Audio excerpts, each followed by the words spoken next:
కళ్ళ నిండా కుళ్ళుతో నిన్ను చూసే వాళ్ళకి నీ కష్టంతో పనిలేదు. మనసు నిండా ప్రేమతో నిన్ను చూసే వాళ్ళకి నీ లోపాలతో పనిలేదు.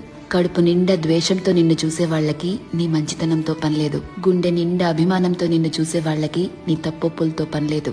రక్తం నిండా కోపంతో నిన్ను చూసే వాళ్ళకి నీ పశ్చాత్తాపంతో పనిలేదు. వీళ్లే కాదు, నీ చుట్టూ ఉన్న ఇంకో 100 మంది నిన్ను 100 రకాలుగా చూడొచ్చు. వాళ్ళందరూ వాళ్ల లోపల ఉన్న ఎమోషన్తోనే నిన్ను చూస్తారు.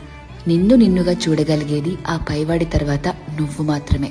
ఎప్పుడైతే నువ్వు నీలో ఉన్న తప్పులు ఒప్పులు, మంచి చెడు, నీలో కోపాలు, నువ్వు చేసే మోసాలు, నీలో మార్పులు, నువ్వు పడే పశ్చాత్తాపాలు, నీ చుట్టూ బాధ్యతలు, నీ ఆశలు, వాటికై నీ కష్టాలు, దేవుడిచ్చిన లోపాలు, నీ ప్రయత్నాలు, ఇలా ఎదుటి వాళ్ళని జడ్జ్ చేయడానికి మనం వెతుకుతూ ఉంటామే, వాటన్నిటి ద్వారా నిన్ను నువ్వు చూసుకోగలిగితే ఎలా అన్బయాస్డ్ గా, లాయర్లా కాదు జడ్జి లాగా, అప్పుడు నువ్వేంటో నీకు అర్థమవుతుంది కదా. అదే సెల్ఫ్ అవేర్నెస్ అంటే.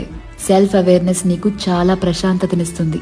ర్యాండమ్ గా ఎవరిని ఏమీ అనలేవు, ఎందుకంటే నీకు తెలుసు ఎవరి తుఫాన్లు వాళ్లకుంటాయి లోపల అని. ఒకరిని జడ్జ్ చేయటం చాలా ఈజీ అబ్బా, కానీ నిన్ను నువ్వు జడ్జ్ చేసుకోగలిగితే personal growth, peace of mind అన్నీ దొరుకుతాయి. అందుకే నిన్ను నువ్వు తెలుసుకుంటూ ఉండు, బాగుంటుంది.